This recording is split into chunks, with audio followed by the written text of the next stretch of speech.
یہ بات کرتے ہیں دنیا کی چلتی ہوئی مسجد کی، جس کا نام ہے موبائل مسجد۔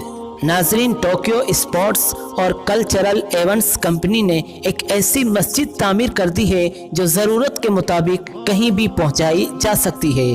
جاپان کے شہر ٹوکیو میں منعقد ہونے والے سمر اولمپکس 2020 کے لیے ایک مقامی کمپنی نے موبائل مسجد متعارف کرا دی ہے، جس کا مقصد جاپان آنے والے مسلمان سیاحوں کو نماز کی ادائیگی کی سہولت فراہم کرنا ہے۔ ناظرین، موبائل مسجد پروجیکٹ کے سی او نے کہا کہ ہو سکتا ہے 2020 میں جب دنیا بھر کے لوگ اس ملک میں اولمپکس کھیلوں میں شرکت کرنے آئیں تو نماز پڑھنے کے لیے مسجدوں کی کمی پڑ جائے۔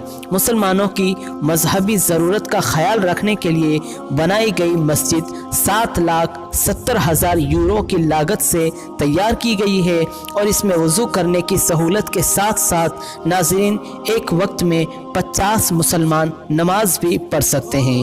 موبائل مسجد کو باہر سے دیکھنے والے اسے سفید اور نیلی رنگ کا ایک عام ٹرک سمجھیں گے، لیکن ناظرین جب اس کے اطراف کے دروازے پھیل کر کھل جاتے ہیں تو یہ ایک حیرت انگیز اور خوبصورت مسجد میں تبدیل ہو جاتا ہے۔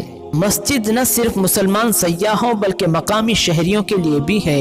یہ ٹوکیو اولمپکس کے بعد بھی مختلف اوقات پر استعمال کی جاتی رہے گی، بالخصوص ایسے مقامات پر جہاں لوگوں کا بہت بڑا اجتماع ہو رہا ہو۔ ناظرین، اللہ عز و جل ہم تمام مسلمانوں کو مسجدیں آباد کرنے اور 5 وقتہ نماز ادا کرنے کی توفیق عطا فرمائے، آمین۔